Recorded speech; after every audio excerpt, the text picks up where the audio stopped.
Last आपण आता जे काय पहिलं ऍप्लिकेशन बघितलं युसीएमचं, आता ह्या लेक्चरमध्ये आपण सेकंड ऍप्लिकेशन बघू युसीएमचं.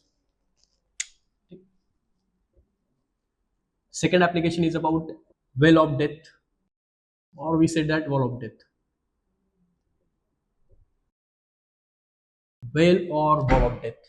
तर ह्याच्यामध्ये व्हेकल नक्की कसे ट्रॅव्हल करणार आहे, तर थोडंसं इमॅजिनेशन थोडं वाढवा की एका रूममध्ये आपण आहोत आणि ते रूम ही सिलेंड्रिकल आहे. जशी आपल्या रूमला कॉर्नर वगैरे असतात तशी नाही, ती रूम आहे अशी गोल सिलेंड्रिकल, आणि त्या आतमध्ये त्या वॉलवरती व्हेकल ट्रॅव्हल करणार आहे. जर डायग्रामॅटिकल दाखवायचं झालं तर असं काहीतरी ते असेल डायग्राम. ठीक आहे, दिस इज अवर सिलेंड्रिकल रूम वेल. त्याच्या आतमध्ये जी काय भिंत आहे, भिंतीवरती व्हेकल असे ट्रॅव्हल करेल. म्हणजे जर तुम्ही असं अँगल करून टायर हे सगळे इथं भिंतीवरती असतील, अशी व्हेकल ट्रॅव्हल करेल इनसाइड आतमध्ये. व्हेकलचं जर लोकेशन दाखवायची झाली तर सपोज इथं कुठेतरी व्हेकल आपण असं कन्सिडर करू, इथं टायर आहे. आता पूर्ण व्हेकल तर नाही दाखवत आहेत, पण एखादा टायर आहे व्हेकलचा पार्ट इथं दाखवू शकतो. असं व्हेकल अशी ट्रॅव्हल करेल. एक थोडंसं व्यवस्थित इमॅजिन करा. हे ही व्हेकल ज्यावेळेस ट्रॅव्हल करेल ह्या सिलेंड्रिकल वेलमध्ये, त्यावेळेस त्याची मोशन अशी काहीतरी सर्क्युलर मोशन. ही मोशन असेल व्हेकलची आतमध्ये होणारी अशी. ठीक आहे, पूर्ण अशी तुम्ही बघत असाल बऱ्याचदा त्या व्हिडिओमध्ये, किंवा तुम्ही जर ते मोत काकू वगैरे त्या टाईपमध्ये सर्कस म्हणू शकतो आपण, त्याच्यामध्ये तुम्ही हे बघू शकता व्हेकल अशी ट्रॅव्हल करेल. नाव आता ह्याच्यामध्ये फोर्सेस कशी ऍक्ट होतील तेही महत्वाचं. फर्स्ट ऑफ ऑल, जे व्हेकलचं वेट आहे ते कसं ऍक्ट होणार आहे, व्हर्टिकली डाऊनवर्ड. जे काय वेट आहे व्हेकलचं ते ऍक्ट होईल vertically downward, weight m g. Second thing, normal reaction कशी ऍक्ट होईल. आता we know that normal reaction ही ऍक्ट होते परपॅन्डिक्युलर टू द सरफेस. ह्या सरफेसला बरोबर परपॅन्डिक्युलर, ही normal reaction. This is normal reaction, perpendicular to the surface. बर, ही व्हेकल सर्क्युलर मोशन करते. त्या सर्कलचा सेंटर इथे, आपल्याला माहिती आहे सेंटरकडे जाणारा एक फोर्स नक्कीच असतो. That force we called centripetal force. Okay, ह्या केसमध्ये काय काढायचं, जसं लास्ट केसमध्ये आपण मॅक्झिमम स्पीड काढलं होतं, त्या केसमध्ये आपल्याला मिनिमम स्पीड काढायचं. की व्हेकल ज्यावेळेस त्या वेलमध्ये, वेल ऑफ डेथ और वॉल ऑफ डेथ मध्ये ट्रॅव्हल करेल, तर कमीत कमी तिला किती स्पीड असावं जेणेकरून ती सर्क्युलर मोशन कंप्लीट करू शकते. कमीत कमी स्पीड काढायचा, जास्तीत जास्त नाही. जास्तीत जास्त मागच्या केसमध्ये काढला, आता कमीत कमी स्पीड काढायचं. मग कमीत कमी स्पीड काढण्यासाठी आपल्याला माहिती आहे की जर व्हेकलचं स्पीड कमीत कमी किती होईल, 0. मग 0 झालं तर व्हेकल काय होईल, खाली येईल ना, अशी अशी खाली येईल. त्या रोडला लागून, किंवा हे रोड म्हणण्यापेक्षा ह्या जे काय भिंत आहे, वॉल आहे, त्याला लागून कुठे सरकेल, खाली सरकेल. कारण त्याकडे ग्रीप नाही कारण स्पीड नाहीये. ओके, मग स्पीड 0 झालं ना त्याचं, त्यामुळे ती व्हेकल खाली येईल. जर व्हेकल ह्या भिंतीला लागून खाली आली, दॅट मीन्स ह्या व्हेकलची मोशन विथ रिस्पेक्ट टू जर रोड आपण बघितलं, किंवा with respect to the wall आपण बघितलं, ती कुठे होते, डाऊनवर्ड. साहजिकच जो फोर्स ऑफ स्टॅटिक फ्रिक्शन आहे तो कसा ऍक्ट होईल, त्याच्याबरोबर opposite, that is upward. This is a force of static friction. कळलं काय? हे जे आपण डायग्राम काढतो ना लास्ट केसमध्ये पण ह्या केसमध्ये पण, त्याला म्हणतो आपण फ्री बॉडी डायग्राम. जे काय फोर्सेस ऍक्ट होते ते आपण दाखवतो.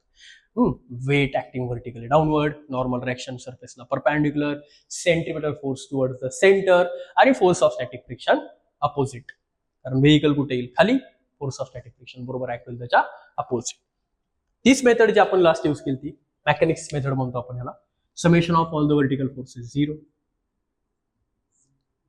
ओके, व्हर्टिकल जे काय व्हर्टिकल डायरेक्शन मध्ये जेवढे फोर्स ऍक्ट होत आहेत त्याची सम किती घेतो आपण, 0. बाय, बिकॉज जर व्हेकल नॉर्मली ट्रॅव्हल केलं ह्या वॉलमध्ये, तर व्हेकल ना वर येणार आहे ना खाली जाणार आहे. त्यामुळं ना वरती ना खाली हे दोन्ही फोर्स एकमेकांना इक्वेट केले तर नेट फोर्स किती येईल, 0.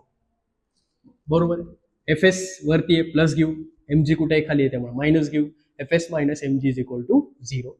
Next is therefore f s is equal to m g. Okay, suppose this equation number 1. नंतर summation of all the horizontal forces 0. कारण हॉरिझॉन्टल मध्ये ना व्हेकल तुमची इकडे चालली आहे ना इकडे चालली आहे सेंटरकडे, त्यामुळं त्याची पण सम किती येते, 0. नॉर्मल रिएक्शन सेंटरकडे प्लस येईल, एफसीपी पण सेंटरकडे प्लस येईल. किती आलं दोन्ही मिळून, 0. Then n as it is, we know that एफसीपीचा फॉर्म्युला येतो minus mv square by r which is equal to 0. Therefore n become mv square by, or mv square by r become, okay, equation 1 मध्ये आपण f s is equal to m g काढलंय. ठीक आहे, थोडंसं continue करू शकतो आपण त्याला. Since the formula of f s is mu s into m, बरोबर, एफ एस हा फॉर्म्युला आहे म्यू एस एन, तो जर इथं प्लेस केला मी काही mu s n is equal to m g. Therefore एकतर तुम्ही काय करू शकता, एन ची व्हॅल्यू जी काही येईल ती इथं प्लेस करू शकता. ओके, मग काय येईल, therefore n is equal to m g, हा म्यू एस इकडून काय होईल डिवाइड झालं. आता ही जी काय एनची व्हॅल्यू आहे ते इक्वेशन मध्ये पुट करू आपण, त्याला इक्वेशन नंबर 2 इथं म्हणता येईल. फ्रॉम इक्वेशन 1 जे काय आपण वापरलं ते इक्वेशन 1चं वापरलं होतं इथपर्यंत, एनची व्हॅल्यू आपण काढली, तीच एनची व्हॅल्यू आता इक्वेशन 2 मध्ये पुट करायची. काय म्हणता येईल मग, put value of n in equation 2. Therefore, we have mv square by r is equal to mg upon s. m name, okay, m line cancel होईल. Therefore, remaining v square by r is equal to g upon s.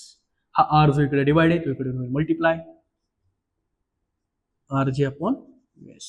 Square root जर घेतलं दोन्ही साईडचा तर काय येईल बघा, v is equal to under root of r g upon this is a minimum speed.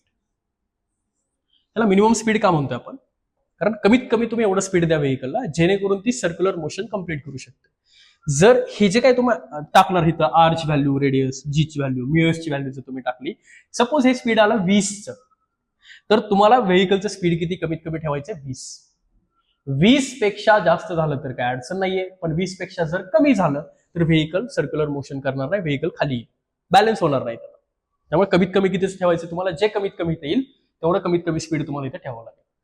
This is about the second application of UCM, well of death or fall of death.